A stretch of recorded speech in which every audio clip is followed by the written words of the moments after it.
Hello dear students, welcome to physics time. हम कर रहे हैं क्लास 12 की फिजिक्स इलेक्ट्रोस्टैटिक चैप्टर। ठीक है, लास्ट लेक्चर में मैंने आपको करवाया था कि अगर हमारे पास हमने कॉन्टिन्यूअस चार्ज डिस्ट्रीब्यूशन स्टार्ट किया हुआ है कि अगर हमारे पास यूनिफॉर्मली चार्ज रिंग हो, यूनिफॉर्मली चार्ज रिंग, ठीक है, सारी रिंग में चार्ज है तो उसके एक्सिस पे इलेक्ट्रिक फील्ड कितना होता है हमने फाइंड आउट किया था। फिर हमने निकाला था उसके सेंटर पे इलेक्ट्रिक फील्ड कितना होता है, जीरो। सेंटर पे इलेक्ट्रिक फील्ड कितना आया था, जीरो। ठीक है, क्यों? क्योंकि जितने भी चार्ज एलिमेंट काटोगे आप उसका इलेक्ट्रिक फील्ड ऑपोजिट, तो उसके ऑपोजिट वाले का मतलब ये दो ऑपोजिट वाले जो चार्ज एलिमेंट है एक दूसरे का इलेक्ट्रिक फील्ड कैंसिल कर देते हैं। अब हमारे पास क्वेश्चन आ जाता है पेपर में, फुल रिंग की बजाय हमारे पास हाफ रिंग है। अब सेंटर पे इलेक्ट्रिक फील्ड निकालो, क्या अब जीरो होगा? क्या अब इलेक्ट्रिक फील्ड जीरो होगा? नहीं होगा। तो इस तरह के क्वेश्चन को कैसे सॉल्व करना है आइए सीखते हैं आज। तो हमारा आज का आर्टिकल है electric field intensity at centre of semi circular ring. Semi circular uniformly charge ring है, हमारे पास एक रिंग है जिसके पूरे पे यूनिफॉर्मली चार्ज डिस्ट्रीब्यूटेड है। देखो जितने भी क्वेश्चन हम सॉल्व करेंगे आर्टिकल वो यूनिफॉर्म चार्ज डिस्ट्रीब्यूशन के लिए करेंगे, नॉन यूनिफॉर्म के लिए इजी नहीं है फाइंड आउट करना। ठीक है, अच्छा इसका सेंटर है O और रेडियस कितना लेते थे हम? रेडियस कितना लिया था हमने रिंग के केस में?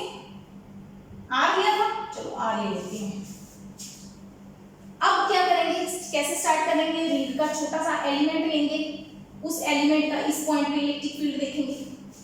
ठीक है, अब देखो क्या है, कौन कौन से ओके, इस छोटे से एलिमेंट में चार्ज कितना है, dq। इसकी लेंथ मान लेते हैं dl। छोटा सा एलिमेंट लिया, इसका चार्ज कितना है dq, लेंथ कितनी है dl, और इस छोटे से चार्ज का इलेक्ट्रिक फील्ड किस तरफ होगा?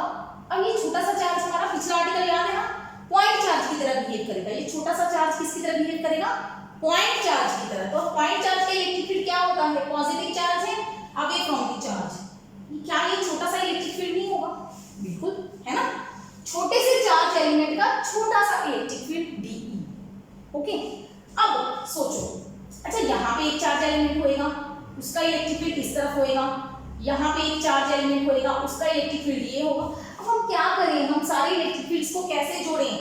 हम कितने एलिमेंट्स बना सकते हैं? बहुत ज्यादा एलिमेंट्स बनेंगे, सबका इलेक्ट्रिक फील्ड अलग अलग होगा।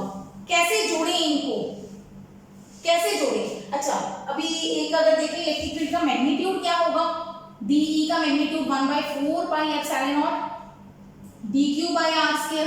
ठीक है, अगर सबकी डायरेक्शन सेम होती तो हम इंटीग्रेट करते आंसर आ जाता, खत्म हो जाता, है ना। छोटी छोटी चीजों को ऐड करने का तरीका क्या होता है? इंटीग्रेशन। लेकिन सबकी डायरेक्शन सेम नहीं है तो हम इनको ऐड नहीं कर सकते। ठीक है, तो फिर रिंग वाले केस में हमने क्या किया था? हमने कंपोनेंट्स बनाए थे। चलो बनाते हैं, मैं इसको मिटा रही हूं एक बार, देखो समझना इस चीज को। प्रॉब्लम देखेंगे हम, इस प्रॉब्लम्स को कैसे सॉल्व कर सकते हैं। ये हमारा फर्स्ट dE है, मतलब एक छोटे से चार्ज का, ये एंगल थीटा है, तो इधर कंपोनेंट बनेगा dE, ये भी थीटा होगा, वर्टिकली ऑपोजिट एंगल, इधर बनेगा dE cos थीटा, इधर बनेगा dE sin थीटा। क्या हर चार्ज एलिमेंट के लिए थीटा सेम होगा? क्या हर चार्ज एलिमेंट के लिए थीटा सेम होगा? नहीं होगा, थीटा इज वेरिएबल। अब थीटा हमारा चेंज करता जाएगा, हर थीटा की वैल्यू डिफरेंट आएगी, है ना, समझ रहे हो ना। थीटा यहां से यहां तक वेरी करेगा आगे जाते जाते। ठीक है, तो हमारा थीटा चेंज करेगा, थीटा कॉस में भी आएगा, साइन में भी आएगा। अब सिचुएशन समझो, मैंने सेंटर से हाफ कर दिया रिंग को, सेंटर से हाफ कर दिया, सेंटर से हाफ किया तो इसके एग्जैक्टली हाफ में ऑपोजिट, इसको क्या बोलते हैं? Mirror image. सेंटर से हाफ किया, दो हिस्से मिरर इमेज हो गई। ठीक है, अच्छा यहाँ का जो एलिमेंट होगा dq, same charge same length, उसका थीटा भी सेम होगा कि नहीं भाई? ये दोनों एंगल सेम होंगे तो ये दोनों एंगल भी सेम आएंगे। अच्छा ये dE भी सेम आएगा, तो dE cos थीटा और dE sin थीटा सेम आएंगे, तो cos और cos कैंसिल हो जाएंगे। समझ आया कुछ? दोबारा बनाती हूँ डायग्राम, आर्टिकल तो हो जाएगा बाद में, लॉजिक समझ लो एक बार। हाफ रिंग, ये नॉर्मली आपको बुक्स में कम मिलेंगे इक्वेशंस, नॉर्मल बुक्स में। ठीक है, यहाँ पे चार्ज एलिमेंट लिया इसका डीई, एक यहाँ पे चार्ज एलिमेंट लिया इसका डीई, दोनों के क्या होगा, ये एंगल सेम है दोनों के लिए, ठीक है। तो इधर हुआ डीई कॉस थीटा, इधर हुआ DE cos theta, cos cos cancel हो जाएंगे। हाँ थीटा वेरिएबल होगा वैसे, पर इन दोनों के लिए थीटा सेम होगा। अब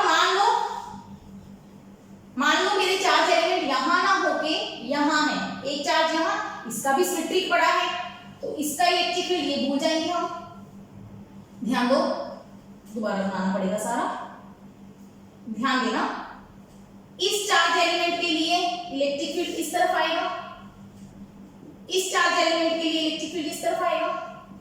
अगेन इन दोनों का ये कंपोनेंट, इनका थीटा अलग होगा एंगल, तो ये एंगल भी सेम आएगा ना, एंगल बन जाएगा ना, वर्टिकली ऑपोजिट एंगल करके ना वैसे बन जाएगा ये। अच्छा तो इधर कॉस कंपोनेंट, इधर cos component, cos cos cancel हो जाएंगे, साइन साइन ऐड हो जाएंगे। अगेन तो हम इतना अंदाजा हमें हो गया कि हमारा जो टोटल इलेक्ट्रिक फील्ड है वो डीई साइन थीटा का इंटीग्रेशन आएगा। बस इतना हमें समझ आ गया समझ, क्लियर है ये टॉपिक। चलो मिटा दें इसको। अब देखो दोबारा से शुरू करते हैं, सारा डायग्राम सारा घिचविच हो गया, इसमें मिक्स हो गया। अब दोबारा से शुरू करते हैं। ये हमारी सेमी सर्कुलर रिंग, क्योंकि डायग्राम में हम मिरर इमेज बनाने के दिखाने की जरूरत नहीं पड़ेगी हमें। ये हमारा DQ एलिमेंट है, पॉजिटिव चार्ज है, सारे पे ये शो करना पड़ेगा, ठीक है। और ये DQ का ये एंगल कितना है, थीटा, ये कंपोनेंट हो गया DE, ये भी एंगल थीटा, इधर हो गया DE cos थीटा, इधर हो गया DE sin थीटा, ठीक है। Choose a small charge element DQ at a point making angle theta with x axis, बोल दो with x axis या diameter of the coil, diameter of the ring, ठीक है। Resolving DE into rectangular components cos or sin, okay। तो we find that DE cos theta components cancel what cancelled by mirror charge elements। बस इतना लिख दो sufficient है। While DE sin theta got added, cos theta वाले component mirror element के cancel हो गए और sin थीटा वाले कंपोनेंट ऐड हो गए। Therefore net electric field is equal to integration of DE sin theta, DE sin theta, समझ आ गई, DE sin theta। अब थीटा हमारा वेरिएबल है, ठीक है, DE की वैल्यू पुट कर दो 1/4 pi epsilon nought DQ sine theta DQ by R square sine theta. यहाँ तक समझ आ रहा है, बिल्कुल ठीक है। इंटीग्रेशन का रूल लगा दो, 1/4 पाई एप्सिलॉन नॉट कांस्टेंट है, इंटीग्रेशन से बाहर, R स्क्वायर भी बाहर, बचा क्या, sign theta DQ। Sine theta का इंटीग्रेशन आता है, साइन थीटा का integration minus cos theta, but यहाँ पे गलत हो गया। क्या गलत हो गया, साइन थीटा का इंटीग्रेशन होता है cos theta minus cos theta, बिल्कुल ठीक है। लेकिन वो इंटीग्रेशन कब होता है, जब यहाँ पे डी थीटा हो, थीटा थीटा सेम होने चाहिए। इंटीग्रेशन का कोई भी रूल कब लगता है, जब ये और ये सेम हो। अगर ये अलग अलग हो तो रूल इंटीग्रेशन का नहीं लगता। इंटीग्रेशन कभी नहीं कर सकते आप जब ये डी के साथ वेरिएबल अलग हो और बाहर वेरिएबल अलग हो। कांस्टेंट हो तो उसको बाहर निकाल दो, कोई प्रॉब्लम नहीं है। लेकिन अगर वेरिएबल अलग अलग हो दोनों केस में, तो इंटीग्रेशन का ये रूल नहीं लग सकता। तो यहाँ पे एक प्रॉब्लम आ गई। इस इंटीग्रेशन को हम सॉल्व तब कर सकते थे जब या तो ये क्यू में चेंज हो जाए या ये थीटा में चेंज हो जाए। अगर ये क्यू होता तो इंटीग्रेशन हो जाता, सेम होने चाहिए ये दोनों। ये वेरिएबल थीटा वेरिएबल है तो साइन थीटा वेरिएबल है, ठीक है।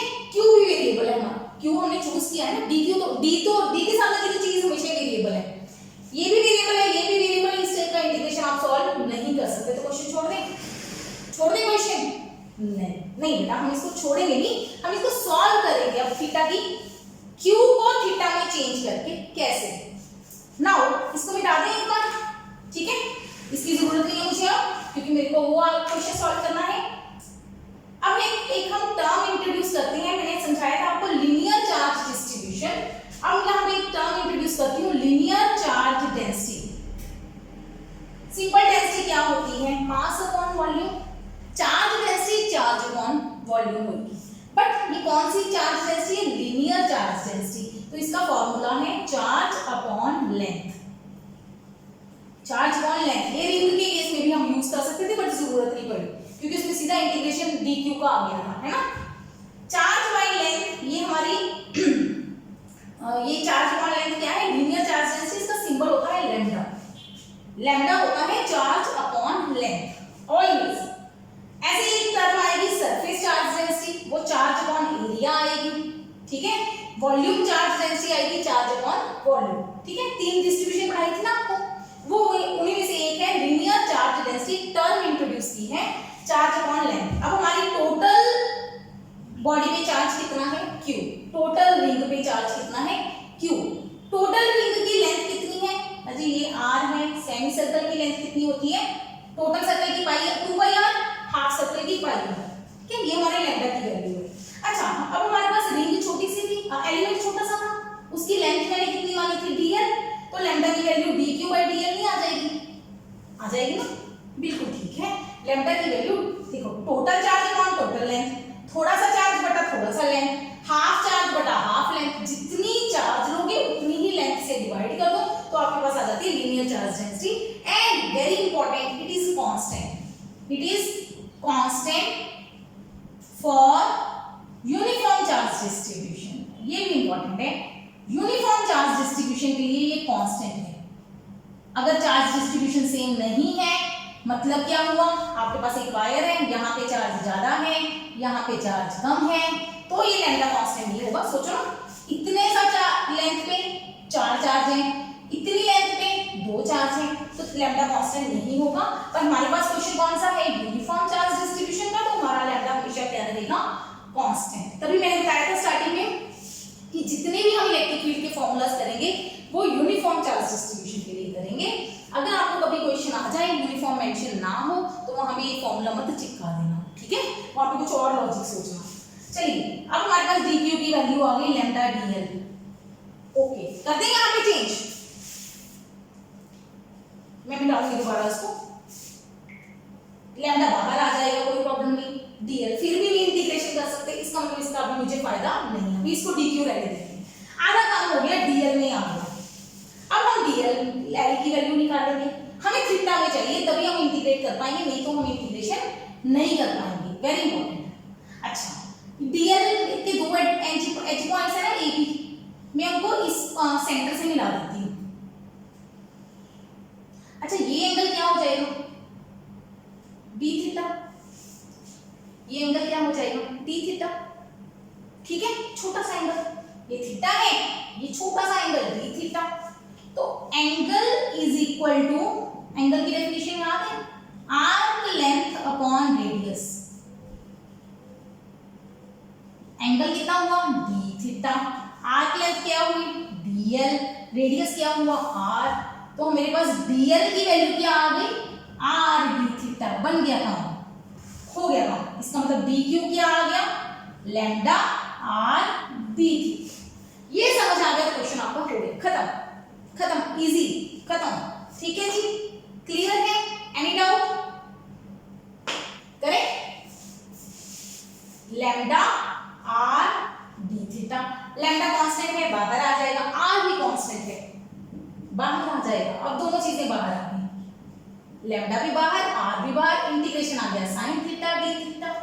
ओके है, ओके है। r कैंसिल हो गया, ये भी ठीक है। अब थीटा की लिमिट्स भी पुट कर दो। थीटा की कम से कम वैल्यू कितनी हो सकती है? ज्यादा से ज्यादा वैल्यू कितनी हो सकती है? थीटा की वैल्यू मिनिमम कितनी हो सकती है? जब हम एलिमेंट यहाँ पे लेंगे तो थीटा कितना हो जाएगा? 0 डिग्री, है ना। ये बिल्कुल बिंदु सा एंगल, मतलब 0 ही बनेगा ना ऑलमोस्ट। अच्छा, मैक्सिमम कितना हो सकता है? आप एलिमेंट यहाँ ले लो तो थीटा बढ़ता बढ़ता बढ़ता बढ़ता कितना हो जाएगा? 180 डिग्री।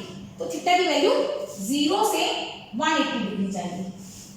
देखिए 180 डिग्री को मैथ्स में पाई बोलते हैं, पाई रेडियन। मैथ्स में सब जगह पे 180 डिग्री और पाई रेडियन एक बराबर होता है। तो कभी कभी कभी बुक्स में पाई लिखा होता है तो मतलब याद कर लेना, ठीक है। ओके, तो आंसर निकालते हैं 1/4 pi epsilon not lambda by R sine theta का integration minus cos theta, limits पीछे लगा देते हैं, ठीक है, ये ऊपर वाली की लिमिट है। ओके, माइनस को भी बाहर निकालो बेटा, minus lambda by 4 pi epsilon nought R, minus भी बाहर निकाल दिया, ये माइनस खत्म हो गया, बाहर आ गया, cos 180 minus cos 0। Okay, cos 180 की वैल्यू -1, ये भी वैल्यू माइनस तो यही है, 1 हो गया, cos 0 1 होता है, माइनस माइनस 2 हो गया, तो ई नेट आ गया हमारे पास, ये मिटा दें, ई नेट आ गया 2 माइनस बाहर आके कैंसिल हो जाएगा, 2 lambda by 4 pi epsilon not. हाँ अच्छा, 4 पाई एप्सिलॉन नॉट को हम के भी लिख रहे थे ना, तो वही कर दो, 2k lambda by R. Semicircle के सेंटर पे इलेक्ट्रिक फील्ड कैसे लिखा, आया कुछ मजा, कुछ ठीक लगा, क्लियर है, कर लेंगे इस टाइप के क्वेश्चन, मिटा दें।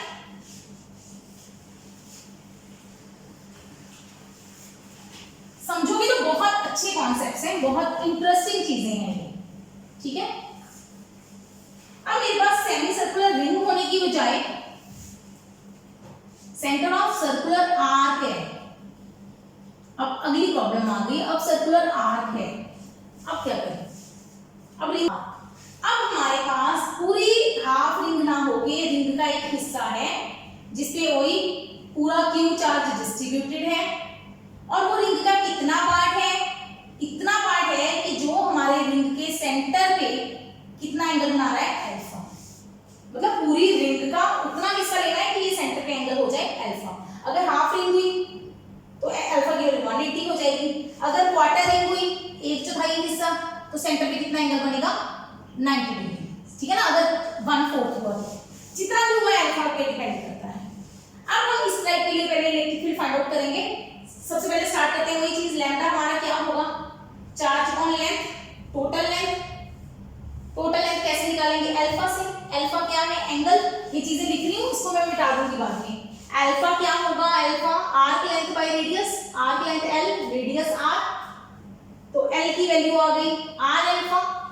ध्यान देना अल्फा इन रेडियन होना चाहिए, ये मैंने लिखा हुआ है 180 डिग्री पाई रेडियन के बराबर होता है, अल्फा में रेडियन में जाना है, ठीक है। इसकी बेसिक मैथमेटिक्स की वीडियो है, फर्स्ट वीडियो मेरे चैनल पे पड़ी है, तो उसमें वो वीडियो है एंगल्स के रिलेटेड, उसमें ये सारी चीजें समझाई हुई है कि एंगल को कैसे कन्वर्ट करना है, एंगल की क्या यूनिट्स होते हैं, ये सब कुछ बताया हुआ है।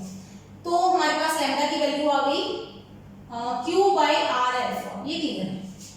फिर हम एक छोटा सा चार्ज एलिमेंट भी लेंगे जिसकी लेंथ dl होगी, चार्ज dq होगा, तो लैम्डा की वैल्यू dq बाय dl आ जाएगी, ठीक है। dq की वैल्यू क्या होगी, लैम्डा dl। ओके, अब आगे पिछला आर्टिकल याद है ना, dl by r is equal to d theta होता है, ये छोटे से एलिमेंट का ये एंगल हम मान लेते हैं थीटा, d थीटा, ठीक है। तो लैम्डा की वैल्यू आ जाएगी r d थीटा, ये हो गया, यहाँ तक तो क्लियर होगा, ये तो पिछले वाला आर्टिकल है, ये तो वही चीजें दोबारा रिपीट हो रही हैं, ठीक है। अब इस क्वेश्चन को, उस क्वेश्चन में हमने थीटा एंगल किसके साथ लिया था, एक्स एक्सिस के साथ लिया था ना, ये एंगल। अब ध्यान दो, अगर मैं इसको सेंटर से हाफ कर दूं, ठीक है, इस पार्ट का इलेक्ट्रिक फील्ड इस तरफ होगा डी, ये इसके कंपोनेंट बनेंगे एक्स एक्सिस और वाई एक्सिस। क्या ये एंगल सेम होंगे, कुछ भी, कोई भी दो एंगल सेम बन रहे हैं, हमारे पास ये एंगल सेम नहीं बनेंगे, ये प्रॉब्लम आएगी यहाँ पे। तो अब मैं थीटा एंगल जो ले रही हूं, मैं वर्टिकल के साथ ले रही हूं, let charge element is at angle theta from vertical. अब हमने चार्ज एंगल किससे लिया है, वर्टिकल से थीटा एंगल पे लिया है। अगर ये एंगल थीटा है तो इसका ऑपोजिट ये एंगल भी क्या होगा, थीटा। आंसर सेम आएगा पिछले वाले का भी, उसमें भी हम सेंटर से ले सकते थे एंगल। अच्छा, ये एंगल थीटा है तो इधर कंपोनेंट क्या आएगा, बीई कॉस थीटा, इधर कंपोनेंट क्या आएगा, DE sine theta. Theta is variable, अब हमारे साइन कंपोनेंट सोचो, इधर वाला एलिमेंट है उसका साइन, इधर वाले का साइन, सबके साइन आपस में कैंसिल होते जाएंगे, साइन वाले कैंसिल होंगे, कॉस वाले ऐड होंगे, तो हमारा नेट इलेक्ट्रिक फील्ड आएगा DE cos थीटा। मुझे ना वहां पे भी ऐसे ही करवा देना चाहिए था, सेंटर से एंगल ले लेना चाहिए था, तब आपको ज्यादा समझ आ जाता, ठीक है। बट एनीहाउ पता तो चल रहा है, 1/4 चलना में लिखूंगी मैं, k लिखूंगी, k dq/r² cos theta, okay.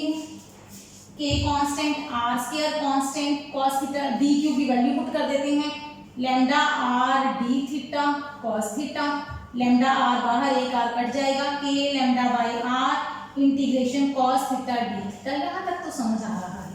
Problem क्या है, थीटा की वैल्यूज, थीटा की लिमिट्स नहीं पुट की हमने, थीटा बताओ कहाँ से कहाँ तक जाएगा। सोचो, सेंटर से थीटा देखना है, आपका एलिमेंट या तो यहाँ होगा या यहाँ होगा, इधर वाला जब इधर जाएंगे सेंटर से, टोटल एंगल कितना है अल्फा, सेंटर से क्या हो गया हाफ अल्फा/2, सेंटर से हाफ एंगल हो गया अल्फा/2, तो इधर वाला एंगल क्या हो गया, एक तरफ माइनस अल्फा/2 एक तरफ प्लस अल्फा/2, ये समझ आ गया क्वेश्चन हो गया, एक तरफ माइनस अल्फा/2 एक तरफ प्लस अल्फा/2, माइनस अल्फा/2 प्लस अल्फा/2, बस ये इंटीग्रेशन कितना है, खत्म, खत्म हो गया आर्टिकल।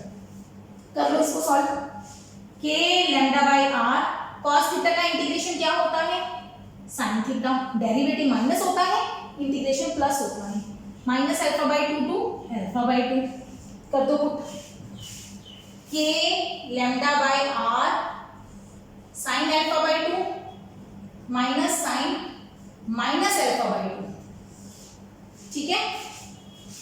तो आप जितने भी क्वेश्चन आते हैं उसको कर सकोगे।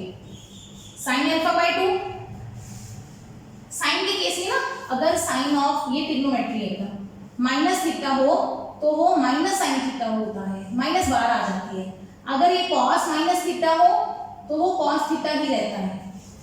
ऐसे क्यों, क्वाड्रेंट्स के कारण ऐसे होता है ना।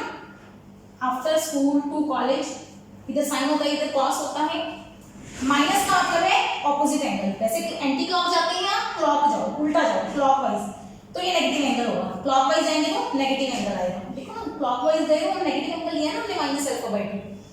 अच्छा, एंटी क्लॉकवाइज जाएंगे तो कौन सा क्वाड्रेंट आएगा, फोर्थ, फोर्थ में कॉस क्या होता है पॉजिटिव, तो कॉस के लिए नेगेटिव एंगल भी पॉजिटिव बन जाता है, साइन के लिए फोर्थ एंगल में नेगेटिव आंसर आएगा, फोर्थ क्वाड्रेंट में नेगेटिव आंसर आएगा, ठीक है ना। कुछ इस तरह का रीजन है, पढ़ लेना इसके बारे में अगर इंटरेस्ट हो तो। माइनस बाहर आ जाएगा तो माइनस माइनस प्लस बन जाएगा, खत्म हो गया आर्टिकल। तो हमारे पास ई नेट आ गया 2k λ/r, दोनों सेम है ना, ऐड हो जाएंगे, साइन अल्फा/2, खत्म। ये हमारा नेट रिजल्ट है आर्क के लिए, सर्कुलर आर्क के लिए, ठीक है। 2k λ/r sign अल्फा/2। सोचो हमारा पहला एंगल क्या था, पहला क्वेश्चन क्या था, पूरी हाफ रिंग थी अभी जो आज किया, तो अल्फा कितना था उसके लिए 180 डिग्री, अल्फा 180 पुट करोगे तो अल्फा/2 90, साइन 91, तो ई नेट क्या आ गया, सेमी सर्कल के लिए, सेमी सर्कल ई नेट क्या आ गया 2k λ/r, चेक कर लो आंसर सेम है पिछली बार जैसा, बिल्कुल सेम है। अच्छा, अभी और इंटरेस्टिंग करते हैं फुल सर्कल के लिए, फुल सर्कल के लिए अल्फा कितना होगा, पूरा सर्कल सेंटर में कितना एंगल होता है 360 डिग्री, 360 डिग्री, तो अल्फा/2 कितना हो गया 180, साइन 180 क्या होता है 0, तो ई नेट क्या हो गया 0। किया था हमने प्रूफ, सेंटर पे, सर्कल के सेंटर पे इलेक्ट्रिक फील्ड रिंग के सेंटर पे 0 आया था, तो इस फॉर्मूला से भी 0 आ जाएगा। तो कहने का मतलब क्या हुआ, हमें और कोई फॉर्मूला याद करने की जरूरत नहीं है, आप एक फॉर्मूला याद करो सेंटर के लिए, यूनिफॉर्मली चार्ज्ड आर्क के सेंटर पे इलेक्ट्रिक फील्ड के लिए ये फॉर्मूला याद कर लो, आपके सारे क्वेश्चन हो जाएंगे। चाहे पेपर में क्वाड्रेंट मतलब 1/4 रिंग दे दे, चाहे ऐसे कह दे ये रिंग है, तो अब देखो इस रिंग के सेंटर पे एंगल कितना है अल्फा 90 डिग्री, अगर कह दे ये रिंग है सेंटर पे एंगल कितना है 60 डिग्री, तो उस हिसाब से आप अल्फा की वैल्यू पुट करो, अल्फा की वैल्यू पुट करो, ई नेट निकालते रहो, न्यूमेरिकल होते जाएंगे, ठीक है। आई होप आपको लेक्चर अच्छा लगा होगा, ठीक है। नहीं समझ में आया मुझे मेल लिखो या कमेंट्स में बताओ, मैं आपको ये लेक्चर रिपीट भी कर दूंगी अगर आपको कोई भी पॉइंट नहीं समझ में आया, ठीक है। तो keep watching, keep learning, take care.